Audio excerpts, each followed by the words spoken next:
네, 오늘 함께 살펴볼 말씀은 요한복음 15장 1절에서 12절입니다. 요한복음 15장 1절에서 12절이에요. 제가 감기에 걸려서 좀 목소리가 걸걸한데 놀라운 딕션으로 한번 읽어보도록 하겠습니다. 네, 요한복음 15장 1절에서 12절입니다. 제가 읽을 테니까 성경 있으신 분들은 눈으로 따라와 주셨으면 좋겠습니다. 나는 참 포도나무요 내 아버지는 농부라. 무릇 내게 붙어있어 열매를 맺지 아니하는 가지는 아버지께서 그것을 제거해 버리시고 무릇 열매를 맺는 가지는 더 열매를 맺게 하려 하여 그것을 깨끗하게 하시느니라. 너희는 내가 일러준 말로 이미 깨끗하여졌으니 내 안에 거하라. 나도 너희 안에 거하리라. 가지가 포도나무에 붙어있지 아니하면 스스로 열매를 맺을 수 없음 같이 너희도 내 안에 있지 아니하면 그러하리라. 나는 포도나무요 너희는 가지라. 그가 내 안에 내가 그 안에 거하면 사람이 열매를 많이 맺나니 나를 떠나서는 너희가 아무것도 할 수 없음이라. 사람이 내 안에 거하지 아니하면 가지처럼 밖에 버려져 마르나니 사람들이 그것을 모아다가 불에 던져 사르느니라. 너희가 내 안에 거하고 내 말이 너희 안에 거하면 무엇이든지 원하는 대로 구하라. 그리하면 이루리라. 너희가 열매를 많이 맺으면 내 아버지께서 영광을 받으실 것이요 너희는 내 제자가 되리라. 아버지께서 나를 사랑하신 것 같이 나도 너희를 사랑하였으니 나의 사랑 안에 거하라. 내가 아버지의 계명을 지켜 그의 사랑 안에 거하는 것 같이 너희도 내 계명을 지키면 내 사랑 안에 거하리라. 내가 이것을 너희에게 이름은 내 기쁨이 너희 안에 있어 너희 기쁨을 충만하게 하려 함이라. 내 계명은 곧 내가 너희를 사랑한 것 같이 너희도 서로 사랑하라 하는 이것이니라. 사람이 친구를 위하여 자기 목숨을 버리면 이보다 더 큰 사랑이 없나니. 네, 여러분 우리가 개척한 지 한 3개월이 됐잖아요. 근데 혹시 목사님은 지금까지 열심히 달려왔는데 결승선이 뭔가 보이지 않는 것 같은 느낌 받아보신 적 있으신가요? 저 이제 3개월 돼가지고 아직도 갈 길이 너무 먼 거예요. 아니면 여러분은 직장을 다 다니시잖아요. 학업을 하시거나 직장에서 아무리 뭔가 열심히 해도 뭔가 나는 저 사람처럼 될 수 없겠다라는 그런 뭔가 공허함과 박탈감이 찾아올 때가 있습니다. 제가 특히 좀 신촌 캠퍼스에 있었을 때 그랬었는데 내가 아무리 해도 저분처럼 될 수는 없구나 하는 분이 계셨어요. 그리고 이제 학업에서도 우리는 계속 뭔가 끝도 없는 싸움을 하는 것 같죠. 아니면 성취에도 공허할 때가 좀 있습니다. 인간관계에서도 난 진짜 열심히 하거든요. 피 빠진 독에 물을 붓는 것처럼 막 열심히 하는데 계속 공허해요. 일방적이라고 느껴질 때가 있죠. 아니면 관계는 진짜 많은데 여전히 나는 외롭고 혼자인 것 같은 그런 느낌이 들 때가 우리가 다 있습니다. 사실 살펴보면 우리는 우리가 살아가는 영역에서 진짜 열심히 살아요. 제가 이제 해외에서 잠깐 살았었는데 한국인들은 진짜 엄청 열심히 삽니다. 친구 맺는 것도 열심히 하고요. 공부하는 거, 직장 말도 못해요. 근데 의미가 안 느껴질 때가 있는 거예요. 공허할 때가 있습니다. 신앙생활도 마찬가지죠. 예배를 드리는데 감동이 없어요. 말씀을 읽어도 내 삶이 막 그렇게 다이나믹하게 변하지 않는다거나 여전히 제자리인 것 같을 때, 의무감으로 봉사할 때 우리는 이 공허함을 마주합니다. 되게 당황스러워요. 난 신자인데 내가 이러면 안 될 것 같은데 이 공허함 뭐지? 굉장히 당황스럽습니다. 그렇게 공허함을 느낄 때 여러분은 어떤 선택을 하시나요? 노력이 부족하다고 느끼면 더 열심히 해야겠다. 내가 이 나태지옥에 빠져 있구나. 힘을 내자. 하기도 하고, 아니면 목표가 잘못됐다고 여겨지면 목표를 수정합니다. 혹은 사람들이 문제라고 느낄 때가 있어요. 그래서 환경을 바꾸고 교회를 옮기려고 하는 거죠. 이처럼 우리 삶 구석구석에는 공허함이나 알 수 없는 우울감이 닥쳐올 때가 있어요. 저는 사실 이 공허함을 최근에도 마주했었는데 사랑하는 사람으로도 잘 채워지지 않더라고요. 정말요. 아무리 제가 연애하고 싶다고 막 기도하고 결혼시켜달라고 기도해서 정말 했거든요. 했는데 여전히 공허함이 제 안에 꿈틀대는 거예요. 근데 오늘 성경은 이야기합니다. 무엇으로 너의 공허함을 채우느냐가 문제가 아니라고요. 지금 당신이 누구와 연결되어 있는지가 그게 여러분의 공허함을 해결하는 포인트가 될 거라고 말합니다. 2000년 전 말씀하셨던 예수님은요, 지금 오늘 우리에게도 말씀하십니다. 나는 포도나무요, 너희는 가지라. 우리는 서로 연결되어 있다고 말씀하세요. 그래서 오늘 이 비유를 통해서요, 우리가 놓치고 있던 관계의 본질에 대해서 생각을 해볼 거고요. 우리 삶의 공허함과 우울감이 밀려들 때 앞으로 우리는 어떻게 살아가야 하는가에 대해서 함께 생각해 보도록 하겠습니다. 첫 번째로 생명의 연합입니다. 1절에 예수님은 이렇게 말씀하세요. 나는 참 포도나무다. 나 진짜 포도나무야. 그리고 내 아버지는 농부라 말씀하세요. 그리고 5절에도 이렇게 말씀하시죠. 나는 포도나무요, 너희는 가지라. 왜 예수님은 포도나무와 가지를 들어서 말씀하셨을까요? 물론 당시 이스라엘에 포도나무가 굉장히 많았어요. 그리고 포도나무는 진짜 여러 상징적인 의미로 사용됐었거든요. 당시 이스라엘에 되게 중요했어요. 근데 굳이 포도나무와 가지를 이제 설명하신 이유가 있다는 거죠. 포도나무와 가지의 관계는요, 첫 번째로 유기적인 연합을 이룹니다. 말이 어렵죠? 근데 이 말은 쉽게 말해서 생명으로 연결돼 있어서 뗄래야 뗄 수 없는 관계를 말합니다. 단 하나의 생명이 흐른다는 거예요. 이건 결합과는 달라요. 우리 애기들이 레고 되게 좋아하잖아요. 근데 이제 레고를 붙여서 뭐 성을 만들면 하나의 성처럼 보이지만 사실 이 레고들 사이에는 아무런 소통이 없어요.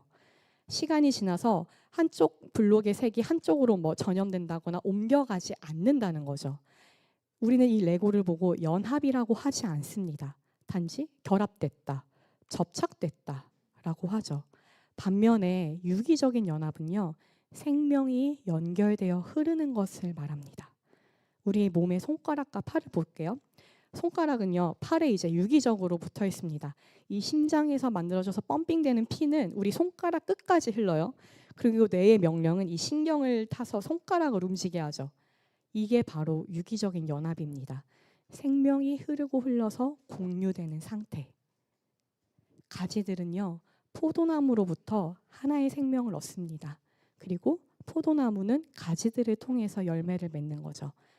살아있는 가지는 진정 포도나무 안에 있고 포도나무의 생명은 진정 가지 안으로 흐르게 돼 있습니다. 예수님이 나는 포도나무고 너는 가지야, 너희는 가지야 라고 말씀하신 건 우리가 포도나무와 가지처럼 연결되어 있단다. 이 생명이 연결되어 있어 라고 말씀하시는 거예요. 예수님을 믿고 그와 연합된 사람 안에는 예수의 생명이 흐릅니다.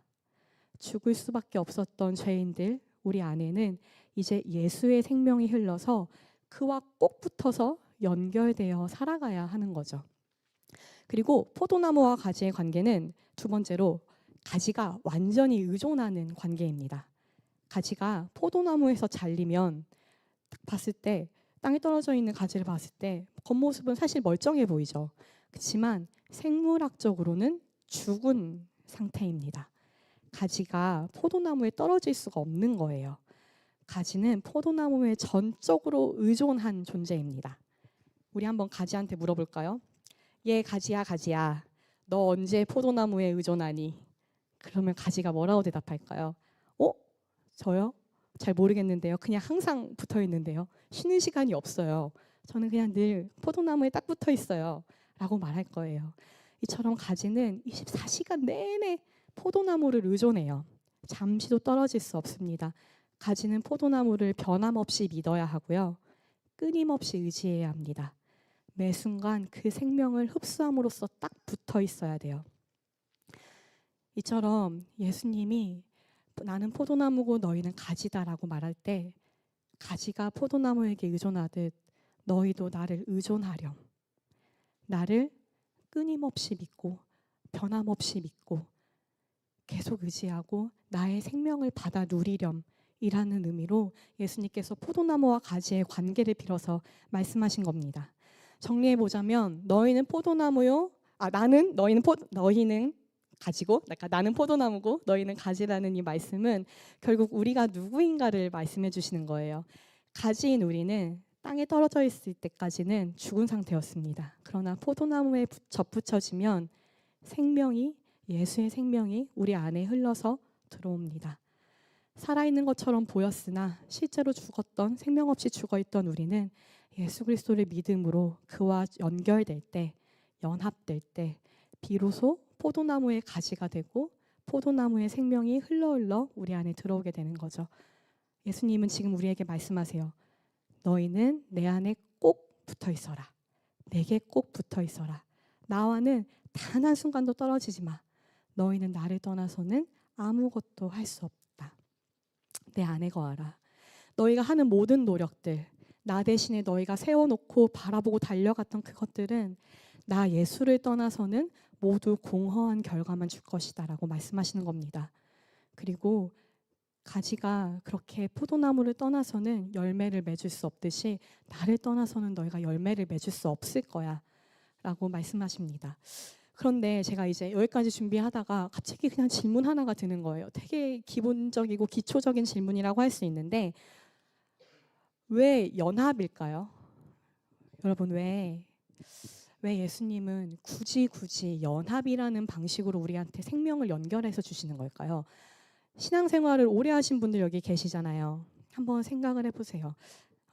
왜 연합일까? 그냥 생명을 전달하는 방식이면 되는데 왜 꼭 붙어 있으라고 하는 걸까? 두 번째 대지로 넘어가기 전에 이걸 한번 해결하고 넘어갔으면 좋겠어요.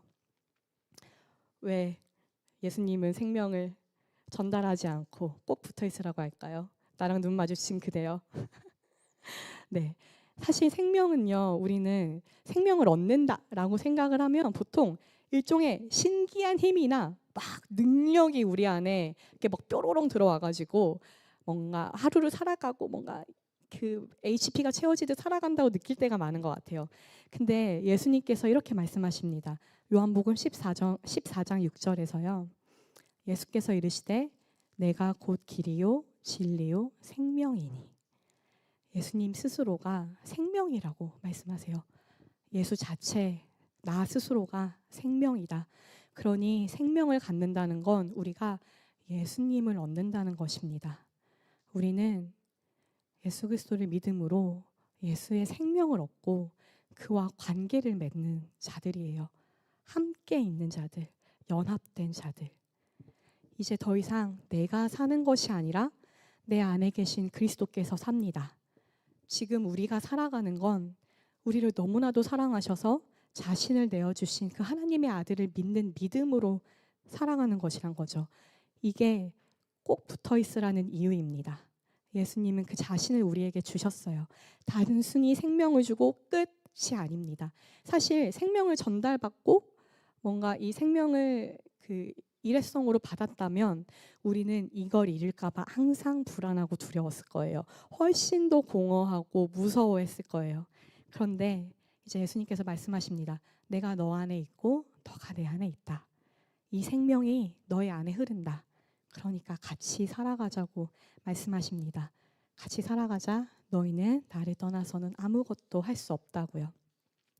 다음 대지로 넘어가 보도록 하겠습니다. 사랑의 사귐인데요. 우리는 방금 예수님께서 생명을 주신 건 예수님 스스로를 우리에게 주셨다는 것을 살펴봤습니다. 우리의 진짜 생명이신 예수님이 그 전부를 우리에게 주셨다. 그리고 우리 예수 그리스도를 믿는 자들은 이제 그와 함께 살아간다고요. 그렇다면 문제가 하나 남았어요. 어떻게 살 것인가? 앞으로 어떻게 살 것인가? 그때 예수님께서 이렇게 말씀하십니다. 거하라. 이 요한복음 15장에서는요. 거하라는 말씀이 무려 10번이나 나옵니다. 이 거하라는 건 사실 명령이에요. 너희가 의지를 내어서 내 안에 꼭 붙어 있어. 꼭 붙어 있어. 계속 붙어 있어. 계속 거해. 계속 머물러. 라는 생각보다 우리가 생각하는 것보다 훨씬 더 강력한 명령입니다. 나의 사랑 안에 거하렴. 내 안에 거하면 너희가 열매를 많이 맺을 거야. 그런데 예수님은 이렇게 또 말씀하십니다. 아버지께서 나를 사랑하신 것 같이 나도 너희를 사랑하였으니 나의 사랑 안에 거하라. 내 안에 거하라 라고 말씀하셨던 예수님이 이제는 내 사랑 안에 거하라 라고 말씀하십니다. 내가 너에게 내 생명을 전부 다 바쳐서 사랑한 것처럼 나의 영원하신 하나님 아버지가 가장 사랑하는 아들인 나를 사랑한 것처럼 너희도 나를 사랑해줬으면 좋겠다. 사랑하자라는 그 초대인 거죠. 너도 나에게, 내가 너를 그렇게 사랑하는데 너도 나에게 그 사랑을 주겠니? 라고 말씀하시는 거죠. 사랑과 순종은 사실 결코 떨어지지 않습니다. 나에게 거하라는 이 명령에 순종한다는 것은 예수님과 같이 사랑하자는 초대입니다. 앞서서 우리는 공허함에 대해서 좀 이야기했었는데요. 분명 우리는 이 말씀을 통해서든 아니면 설교나 다른 곳을 통해서든 예수님이 내 안에 살아간다는 건 이미 익히 들었어요. 찬양으로도 많이 들었고요. 그런데도 공허할 때가 있다는 거죠.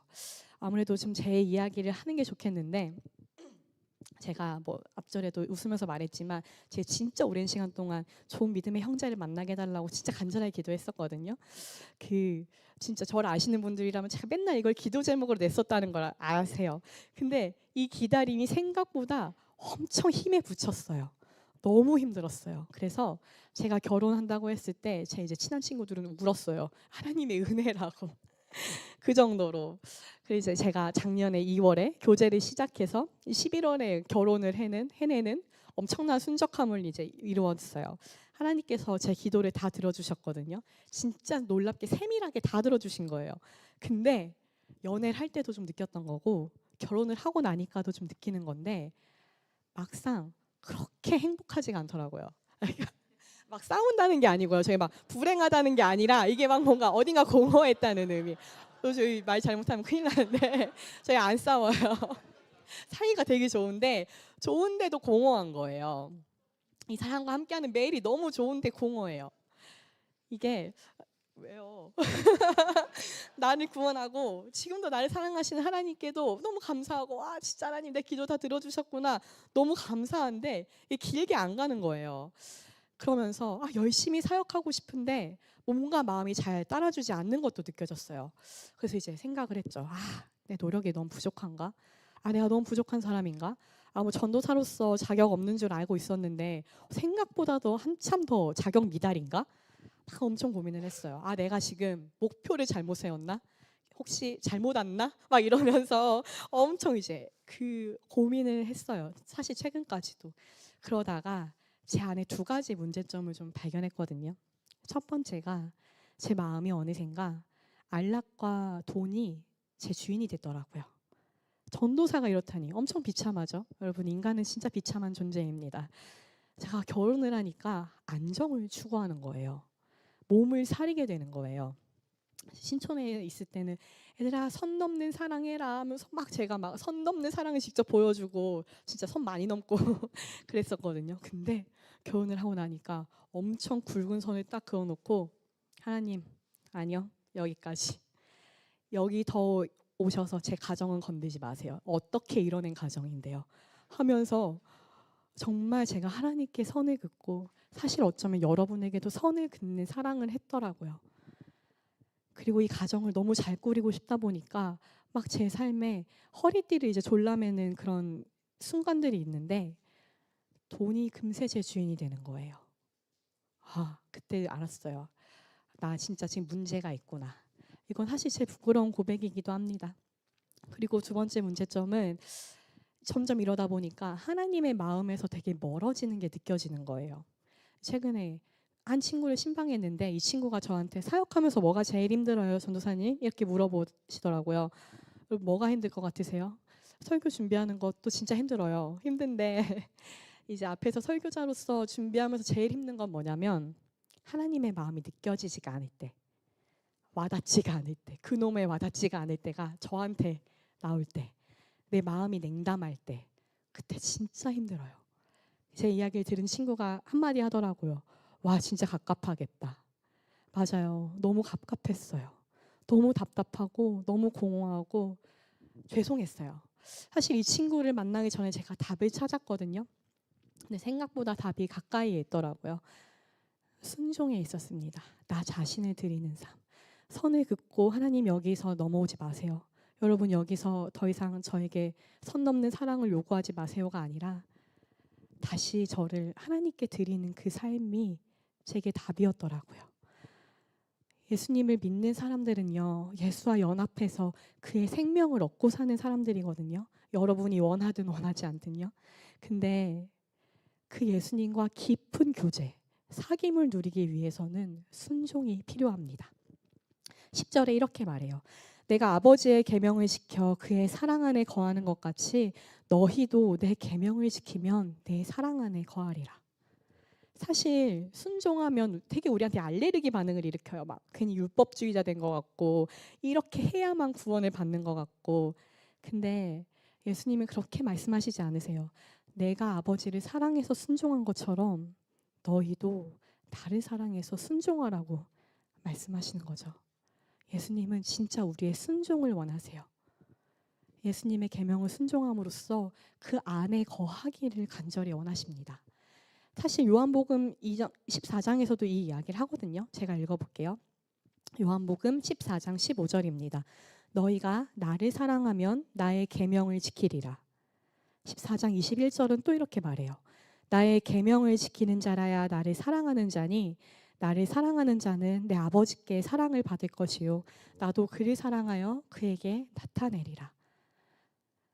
우리가 주께 드리는 순종은 곧 우리의 사랑의 실체를 드러냅니다. 내가 무엇을 사랑하는지를 드러낸다는 거죠. 조금 어려운데 그 D.A. 카슨이라는 신학학자가 이렇게 말했습니다. 제가 빠르게 읽어볼 테니 한번 들어보세요. 우리에 대한 하나님의 사랑이 아무런 자격도 없는 우리에게 은혜로 주어지는 것이라고 할지라도 그 사랑의 지속적인 향유, 누림은요. 적어도 부분적으로는 그 사랑에 대한 우리의 응답에 달려있다는 것을 전제한다. 예수께서 아버지의 사랑을 받은 것과 비슷한 방식으로 우리가 예수의 사랑을 받은 자들이라면 우리는 그로 하여금 언제나 아버지의 사랑 안에 거할 수 있게 해주는 수단과 정확히 동일한 것을 통해서 그의 사랑 안에 거하여야 하는데 그 수단은 바로 순종, 곧 총체적인 순종이다. 나 자신을 드리는 순종이라는 것을 말씀하고 있습니다. 여러분이 지금 순종하고 있는 것 무엇인가요? 여러분이 무엇을 사랑하고 누구를 사랑하고 계십니까? 사람은 내가 사랑하는 것에 대해서 끊임없이 말하게 돼 있어요. 모든 사람이 그렇습니다. 예를 들어 제가 이제 작년 2월에 사랑에 빠졌을 때 만난 사람마다 다 교제하는 사람 생겼어. 우연히 도서관에 갔는데 뒤에서 후광이 비치더라. 엄청 말하고 다녔어요. 그리고 그가 얼마나 성실한 사람이고 얼마나 다정하고 착한지 쉬지 않고 그분에 대해서만 떠들었거든요. 부모님들도 이제 아시잖아요. 아이를 낳으면 그렇게 이제 카톡 프로필과 인스타그램을 이제 장악을 하게 됩니다. 행복해요. 보는 거 너무 좋아요. 귀여운 아이들 보는 거. 근데 이제 웃는 모습, 밥을 잘 먹어서 살이 찐 모습, 소세지들까지도 막 찍어서 올리시고 드디어 기었다, 드디어 걸었다. 아이들이 이제 옹알이 하는 것까지 다 찍어서 올리잖아요. 누군가를 사랑하면요.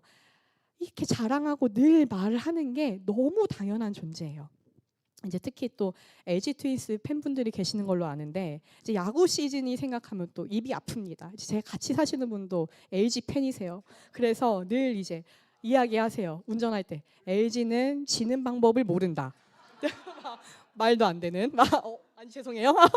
막 이런 말을 하시고 또 축구는 아스날 팬이에요. 그래가지고 늘 스코어를 확인하시고 이제 늘 그런 클립을 보시고 말씀을 하십니다. 저에게.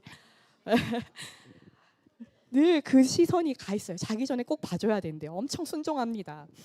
여러분 일을 사랑하는 사람은 어떻고요? 이 지금 당사자가 여기 없어서 너무 아쉬운데 그 세가족 교육을 하는 이정찬이라는 형제가 있어요. 정찬이는 늘 저를 만나면 일 이야기를 해요. 늘 말끝마다 이제 자기가 쓰는 소설에 대해서 이야기하고 끝마다 이제 재밌어요라고 말을 합니다. 근데 이 재밌다에는 참 많은 희노애락이 담긴 것 같긴 한데 정말 즐거워 보여요. 일을 정말 사랑하는 게 느껴지고요. 그 일에 대해서 계속 이야기하는 거예요. 이처럼 예수님은요.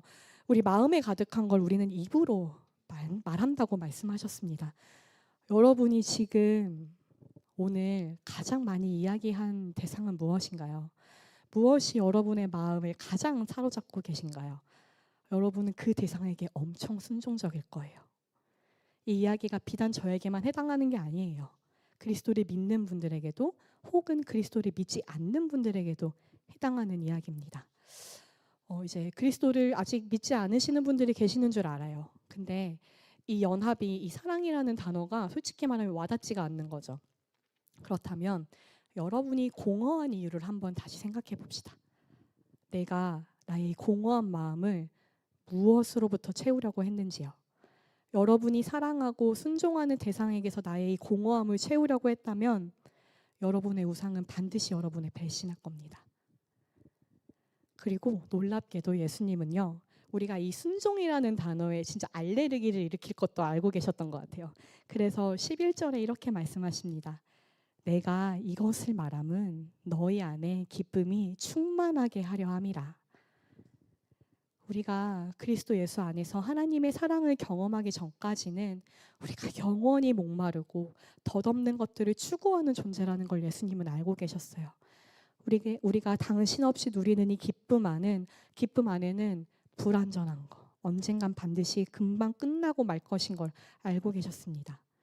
그래서 예수님을 믿게 되는 순간 우리가 그로 인해 모든 좋은 것들을 얻고 영원히 잃어버리지 않을 것, 결코 사라지지 않을 것도 알고 계셨어요. 그러니까 나를 믿고 내 안에 거하고 나와 사랑함으로써 기뻐하라고 지금 말씀하고 계십니다. 마음의 공포와 불안을 주는 것들을 파괴하고 이제 나에게서 오는 이 계명에 순종하여 평화와 안식에서 오는 진정한 기쁨을 누리라고 말이죠. 우리는 그리스도 예수 안에서 하나님의 사랑을 경험하기 전까지, 우리를 창조하시고 우리를 초대하는 그 사랑을 누리기 전까지는 우리의 존재가 계속해서 공허함을 느낄 겁니다. 우리는 하나님에게서 사랑을 받을 때뿐만 아니라 그 사랑에 대해서 우리가 사랑으로 반응할 때, 응답할 때, 순종할 때 우리에게는 상상할 수 없는 기쁨이 주어질 것입니다. 그래서 예수님께서 말씀하시는 거죠. 너희의 진정한 기쁨, 그 기쁨의 충만을 위해서 내 안에 거하라. 내게 순종하라. 같이 사랑하자. 라고 말씀하십니다. 그리고 이런 계명을 주세요. 15장 12절입니다. 내 계명은 곧 내가 너희를 사랑한 것 같이 너희도 서로 사랑하라 하는 이것이니라. 내가 너희를 사랑한 것 같이 너희도 사랑하라. 하나님을 향한 사랑은 놀라운 연쇄작용을 일으키는데 다른 신자들을 사랑하게 되는 것이 바로 그것입니다. 여기서 마지막 대지로 넘어가 보도록 할게요. 사실 마지막 대지는 좀 적용에 관한 거예요. 그래서 이 안양 땅에 순종해서 개척하러 왔는데 그러면 우리는 도대체 앞으로 어떻게 살아야 되는가? 우리가 그리스도 안에 거하고 그의 계명을 지키면 많은 열매를 맺게 된다는데 우리가 순종함으로써 맺게 되는 열매는 무엇인가입니다. 그에 대한 제 첫 번째 답은요. 선교적 공동체입니다. 갑자기 뜬금없죠? 왜냐하면 이 열매는요. 사실 우리가 순종하며 맺게 되는 이 열매들에는 예수 그리스도를 믿는 신자들의 성품이 어떻게 변해가는지가 있고요. 그리고 하나님과 이웃을 사랑하는 것이 있습니다. 그리고 세상을 향해서 그리스도를 증언하는 것이 있습니다. 즉 선교죠. 우리가 맺는 열매에는 선교가 있다는 거죠. 우리는 이 안양 도시를 섬기기 위해 부름받은 자들이라는 것을 잊지 않으셨으면 합니다. 오늘 본문은요. 예수님께서 십자가를 얼마 남겨두지 않으시고 내가 이제 곧 세상에서 사라질 것을 염두에 두고 제자들에게 하신 말씀이에요. 그리고 이 제자들에게 이제 너희는 세상으로 보내어질 것이다 라고 가르치는 장면입니다. 내가 이제 육체적으로는 너와 함께 있지 않을 것인데 그럼에도 불구하고 너희는 내가 명령한 이 과업, 선교를 감당해야 한다는 거죠.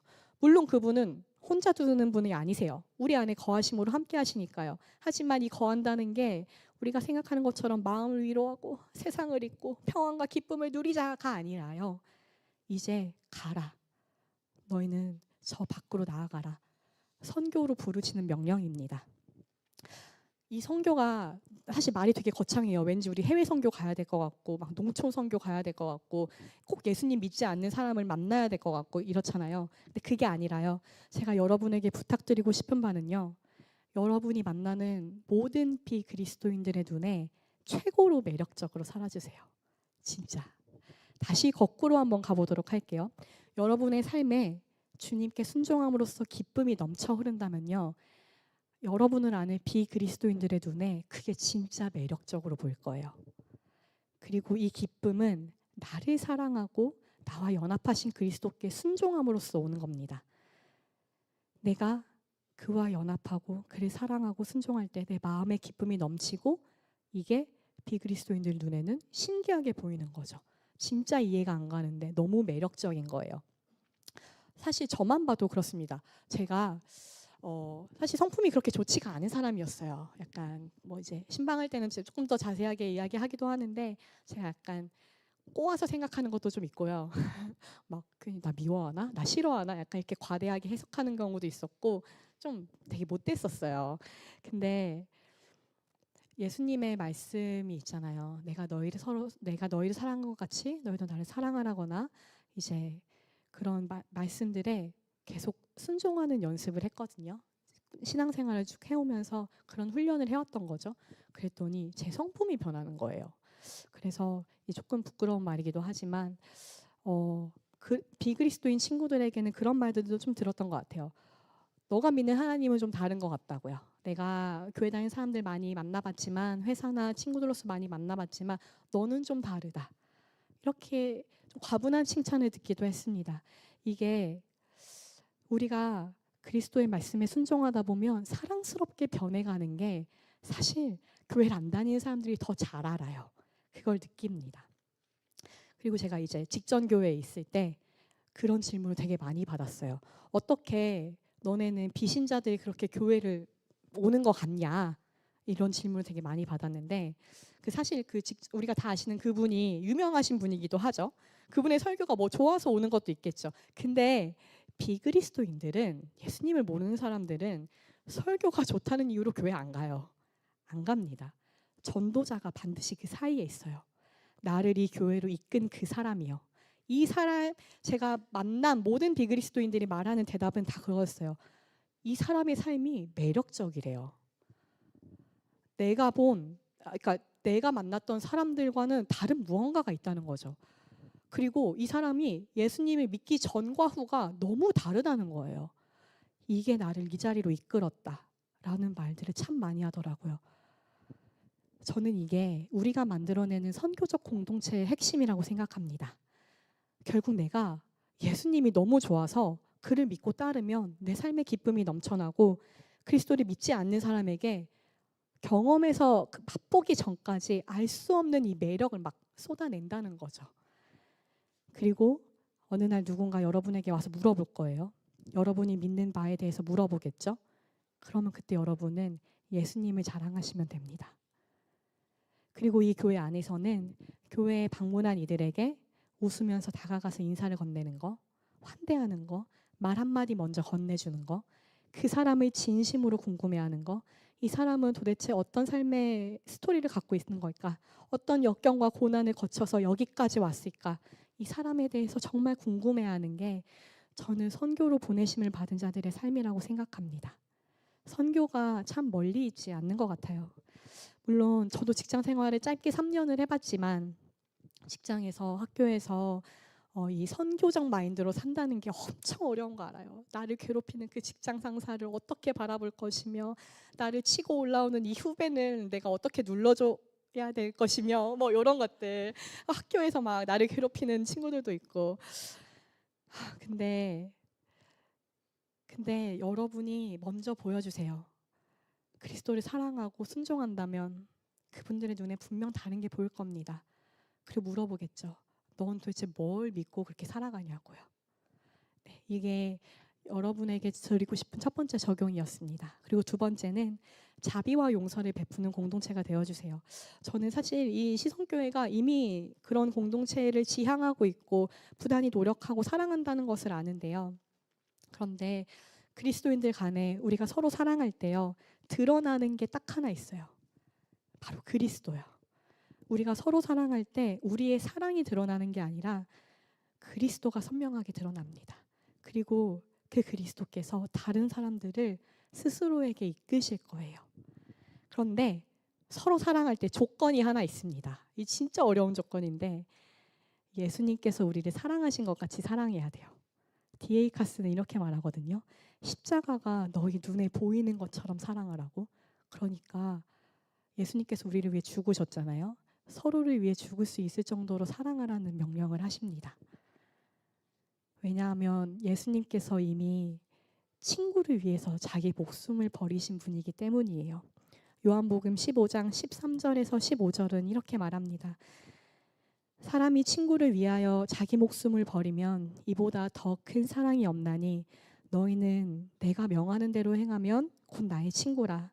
이제부터는 너희를 종이라 하지 아니하리니 종은 주인이 하는 것을 알지 못함이라.